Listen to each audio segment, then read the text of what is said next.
Hello anime lovers, this is Morshed and তোমরা হয়তো জানো কিছুদিন আগে জেজেকে এর ফাইনাল চ্যাপ্টার মানে চ্যাপ্টার 271 রিলিজ হয়েছে আর সাথে সাথে জেজেকেও এন্ড হয়ে গেছে। আজকে আমি এই ভিডিওতে কথা বলবো জেজেকে এর এন্ডিং নিয়ে আর তার সাথে আমার নিজের কিছু ওপিনিয়ন শেয়ার করব। সো বেশি দেরি না করে চলো ভিডিওটা শুরু করা যাক। চ্যাপ্টার 271-এ আমাদের আবারও এনিমের সেই মেইন ট্রিওদের দেখানো হয় যেখানে তারা একটা মিশনে ছিল আর এটা একটা নর্মাল মিশন ছিল, সো এটা আমরা স্কিপ করে দিচ্ছি। তো এরপর আমাদের একটা ফ্ল্যাশব্যাক দেখানো হয় যেখানে গোজো আর ইউজি নিজেদের মধ্যে কথা বলছিল। এরপর তাদের কনভারসেশন কিছুটা ইমোশনাল হয়ে যায় আর গোজো ইউজিকে বলে যে গোজোর যদি কিছু হয়ে যায় তাহলে ইউজি যেন তার ড্রিম পূরণ করে।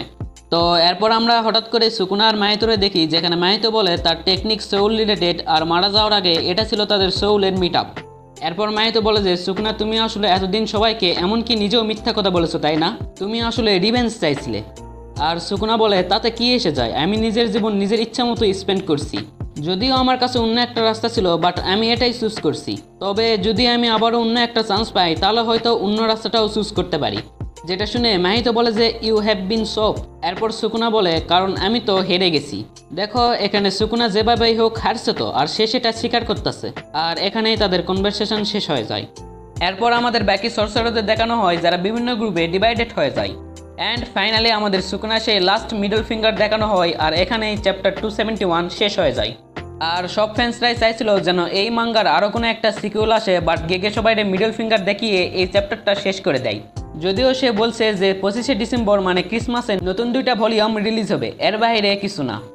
তো এবার আসা যাক আমার পার্সোনাল কিছু ওপিনিয়নে, আর তোমাদেরটা তোমরা কমেন্ট বক্সে বলে যাও আর এর সাথে এই ভিডিওতে লাইক আর চ্যানেলটাও সাবস্ক্রাইব করে দিও।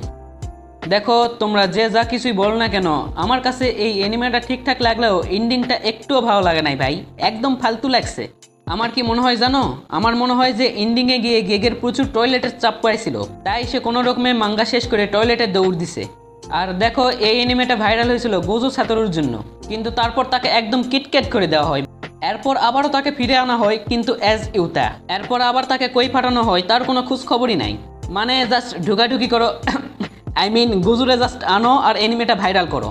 অ্যান্ড ফাইনালি আমরা এতদিন জানতাম যে সুকুনা এগুলো করছে জাস্ট মজার জন্য, সে সবাইকে নিজের পাওয়ার দেখাতে চাইতো, বাট এখন বলা হচ্ছে সে নাকি এগুলো করছে রিভেঞ্জের জন্য। What the hell man. আমার কথা হচ্ছে সে রিভেঞ্জ নিচ্ছে ঠিক আছে, বাট রিভেঞ্জটা নিচ্ছে কার উপর? আগে যারা তাকে হারাইছিল তারা কই ভাই? তারা তো আর কেউই নাই, তাহলে রিভেঞ্জটা নিচ্ছে কিসের উপর? যাই হোক, এছাড়াও আরও অনেক কিছু আছে যেগুলো আমার ভালো লাগে নাই। তো ওভারঅল বলতে গেলে যে যাই বলুক জেজেকের এন্ডিং আমার কাছে একটুও ভালো লাগে নাই। তো যাই হোক, এই ছিল আমাদের আজকের ভিডিও, আর যাওয়ার আগে চ্যানেলটা সাবস্ক্রাইব করে যেও আর দেখা হচ্ছে নতুন কোনো ভিডিওতে।